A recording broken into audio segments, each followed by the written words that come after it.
5, como decía, llega el momento de ese apartado psicológico, dedicado a la psicología más bien, que tenemos normalmente los martes, pero que por motivos de agenda pues se han trasladado a hoy.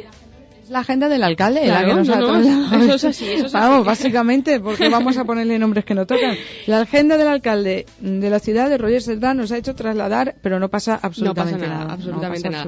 Tenemos ya en nuestro estudio a nuestra psicóloga Isabel Pérez. Buenas tardes, Isabel. Hola, buenas tardes. Para hablar de además un tema que toca mucho sobre todo a los padres cuando los hijos pues lo sufren, y es el tema del acoso escolar, el bullying. Y que bueno, pues tiene una serie de consecuencias en los más pequeños, sobre todo a nivel, me imagino que lo primero emocional, de autoestima, sí, quizás. Sí, a nivel emocional es lo que más les va a repercutir, y la autoestima es lo que se va a ver a largo plazo. Claro. Es decir, van a tener una autoestima bajita. Lo que pasa es que lo que más vamos a notar en estos niños y adolescentes, que yo creo que es un fenómeno que se da muchísimo más a nivel adolescente, es que nos vamos a encontrar con niños solitarios, con niños que a lo mejor no mantienen buenas relaciones, o que a lo mejor los padres les están insistiendo, pero ellos son como más. No quiere decir que todos los niños introvertidos estén sufriéndolo, no, cuidado, claro. Sino simplemente que son pequeños aspectos que nos pueden dar pistas para detectar que algo no funciona. Si vemos que nuestro hijo de repente se hace como más introvertido, como que ya no quiere salir, como que empieza a verbalizar mucho que no quiere ir al colegio, sin dar unos motivos claros o reales.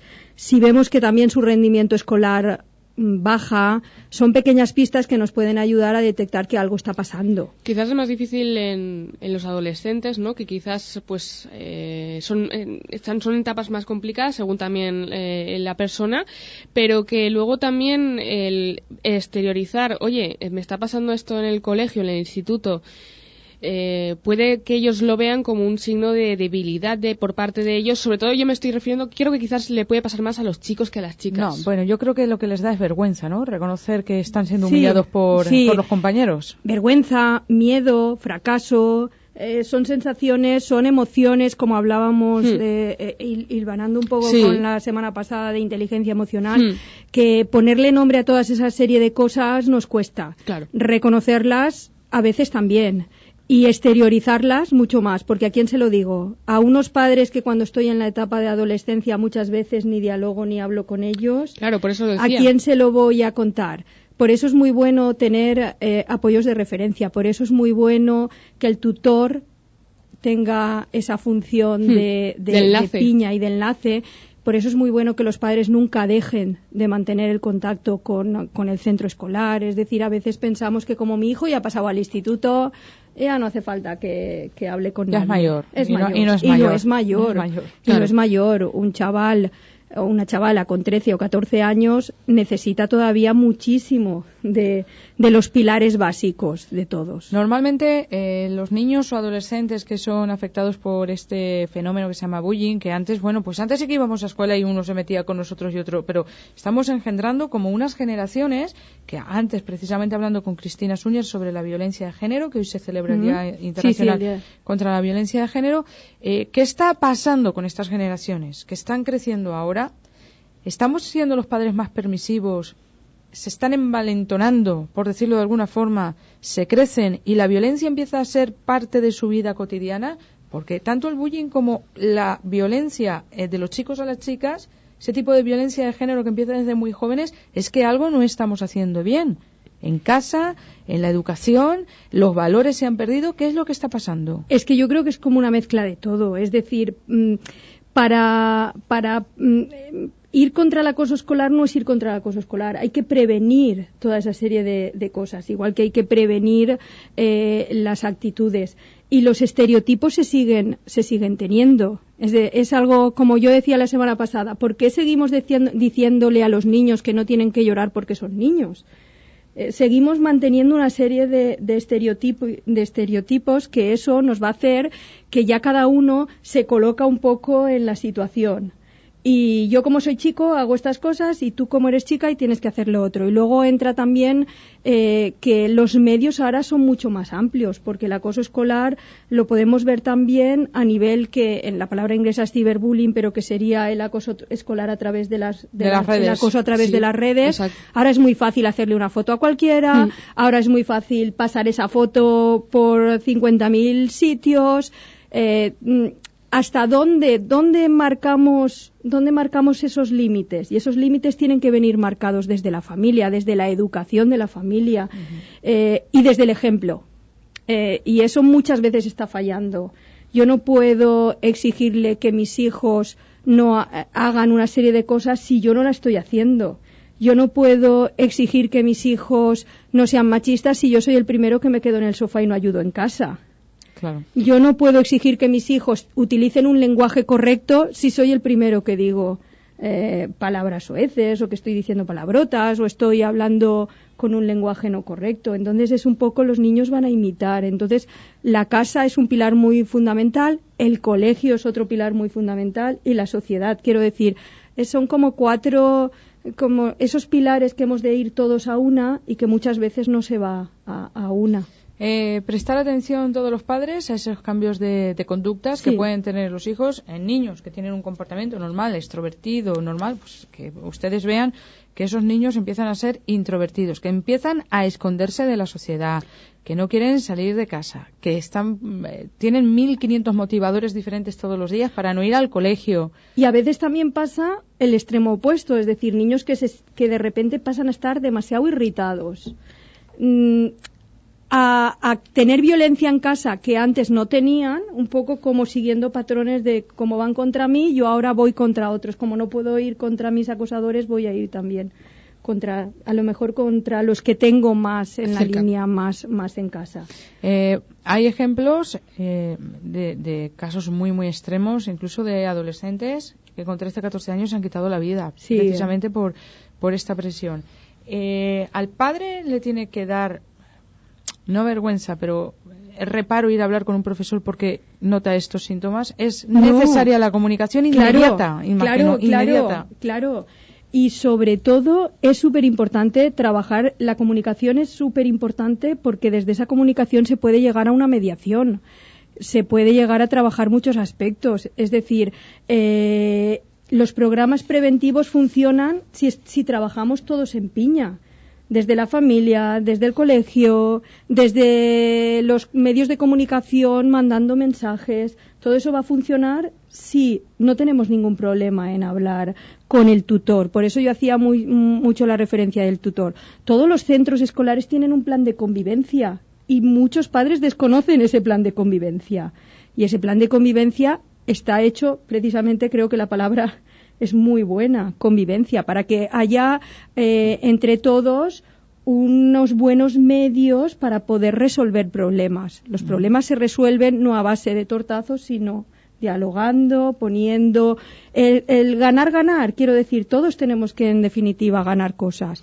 Entonces, ese plan de convivencia es muy bueno, igual que todos los tutores tienen un plan de acción tutorial en los colegios con una serie de valores que se debería potenciar mucho más ese trabajo. Estamos hablando de la figura del niño acosado, pero de la figura del acosador también hay que hablar, porque son los que crean los problemas. Es la otra parte, de alguna forma, y sigue siendo un adolescente o un niño que es la parte que provoca me imagino que que un niño sienta un estado de malestar y que pase por una situación muy desagradable. ¿Hay algún perfil concreto de estos niños?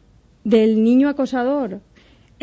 Como perfil no te podría decir puntos exactos, pero sí que normalmente son niños con carácter fuerte, son niños que a veces el medio social en el que están viviendo no es el más proclive a tener cosas buenas. Son una serie de factores que le hacen ser vulnerable a que él de alguna forma quiera ser el líder o quiera actuar o quiera tener cosas. Y entonces probablemente haya tenido también una trayectoria de atrás mucho más larga, quiero decir, que no ha sido un proceso de la noche a la mañana, de repente me vuelvo violento y empiezo a acosar a mis compañeros. No, es No, y luego habría que ver también, en cualquier situación de estas, hay que hacer una buena evaluación y un análisis de caso por caso. No vale generalizar y decir todo es igual. Habría que ver caso por caso y analizar específicamente qué está pasando.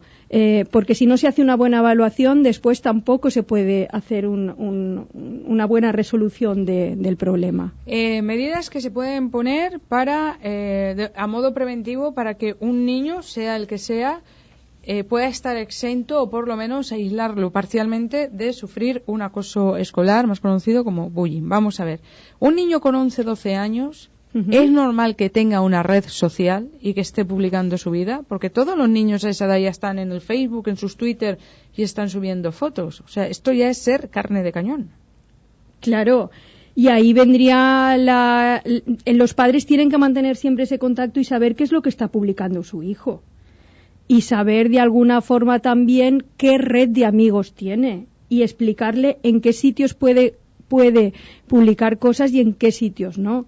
Pero a veces ellos imitan también mucho lo que hacemos los adultos, y ahora la mayor parte de los adultos tenemos nuestro Facebook, tenemos nuestra vida más o menos publicada. Por eso cada vez nos vamos anticipando más, porque somos los mismos padres los que muchas veces creamos estos perfiles para que mi hijo haga, para que mi hijo tenga, para que mi hijo no sea el bicho raro que no tenga lo que tienen todos. Entonces, vale, está muy bien siempre y cuando tú también vigiles y sepas qué es lo que está haciendo. Un control. El control de los padres nunca está de menos. Siempre y cuando también se basen en un diálogo, en una serie de medidas que vayan con el poder estar siempre a su lado. Claro, porque de alguna manera también se corre un poco a lo mejor el riesgo de pasarse quizás de controlar las redes o querer estar un poco metido en ese, bueno, pues en las redes sociales del hijo, ver un poco qué hace, qué pasa en todos esos perfiles que puede llegar a tener y pisar de alguna parte su parte de intimidad que también pues tienen de alguna forma, sobre todo los adolescentes, que ya digo que es una etapa distinta y difícil en comparación con los más pequeños, cuando son niños, y quizás se puede caer también incluso en el riesgo de ver limitada pues la libertad de la persona, que a lo mejor tú no tienes unas sospechas, ¿no? Pero supongamos un padre de repente ve comportamientos extraños por parte de su hijo, quiere investigar ver qué está sucediendo en las redes sociales, qué comparte, cuál es su grupo de amigos a nivel de internet, y uno pues de repente se mete en ese círculo y puede caer en el riesgo de a lo mejor pisar esa parte de privacidad o de intimidad de ese niño. Quiero decir que eso quizás es difícil, ¿no? Mantener un poco ese equilibrio entre... Es difícil, pero es que yo creo que el trabajo hay que hacerlo mucho antes.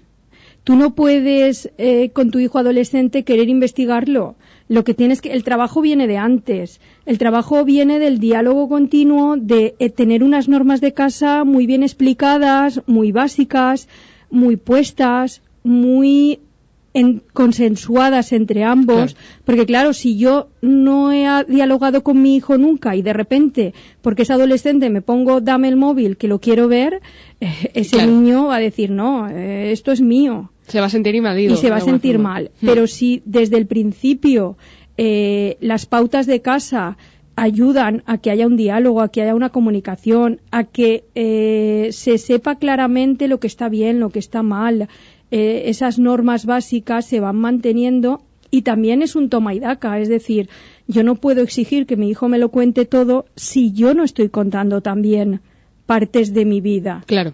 Si yo, cuando viene mi hijo a casa, lo único que hago son interrogatorios, mi hijo se va a blindar, se va a bloquear y no va a querer contarme nada.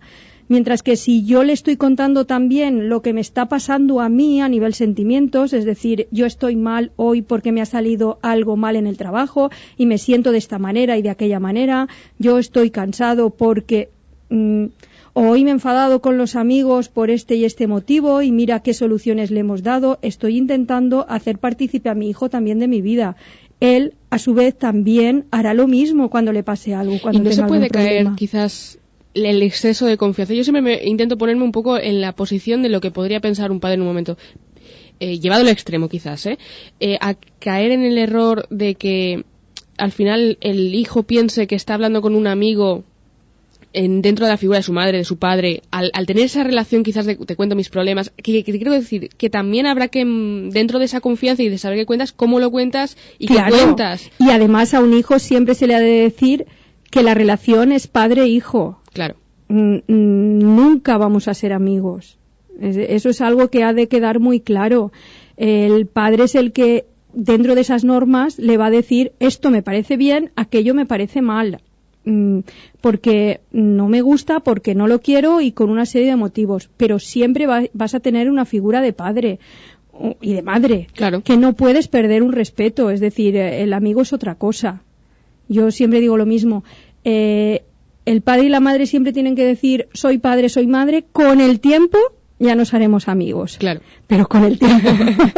Y vamos a hablar, porque hemos hablado un poco, de alguna manera, de la persona que es acosada, del niño o el adolescente que es acosador, pero vamos a hablar también de ese apartado que a veces nos dejamos olvidados también, porque es verdad que en un primer momento son los que se vuelcan una vez uno se da cuenta y se percata de que hay un problema, y son los padres de esos niños, por un lado, sobre todo, del apartado del que está siendo acosado, porque me imagino que la frustración en cuanto a emociones suyas pues es muy importante y hay que canalizarla también ellos. Sí, ahí lo que vendría luego es trabajar bien la resolución del conflicto.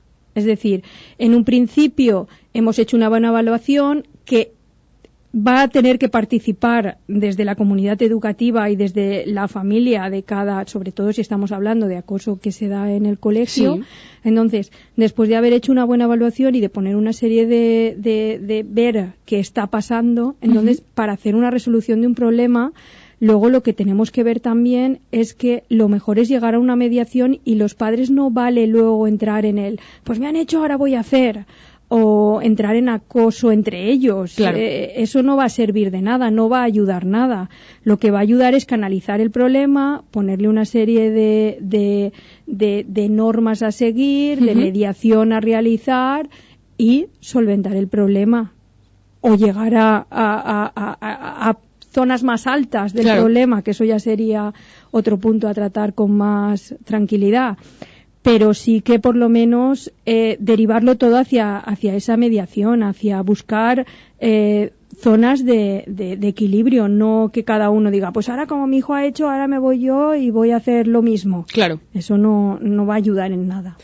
Muy bien, Isabel, yo si quieres, me parece que si no hay nada más que consideres que es importante transmitir a nuestros oyentes en torno a este tema.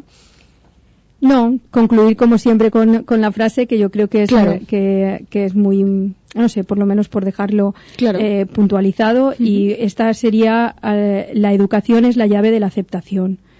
Y yo es que creo que la educación es la llave de todo. Es verdad. Si trabajamos en educación, mejoraremos en muchísimas cosas. Qué importante la tolerancia, y sobre todo en esos tiempos ahora, con todo esto que estamos escuchando, ya alejados de esta problemática escolar, sino la tolerancia, la empatía, la buena comunicación, el diálogo, son los puntos básicos para poder avanzar. La verdad es que sí. Isabel, cuéntanos y transmítenos esos canales que tienen de comunicación nuestros oyentes por si se quieren poner en contacto contigo y hablar y contarle, tratar los problemas que puedan tener. Vale, me pueden encontrar en el teléfono 635-515-644 o en www.isabelperezlopez.es. Muy bien, Isabel Pérez, muchas gracias por venir aquí hoy y hablarnos de este tema. Muy bien, gracias. Gracias. Nosotros tenemos que seguir aquí en la mañana. Vamos a hacer una parada para la publicidad y después ya encaramos la recta final con esa canción de Ana Torroja titulada No me canso. 90.6 FM. COPE Intercomarcas.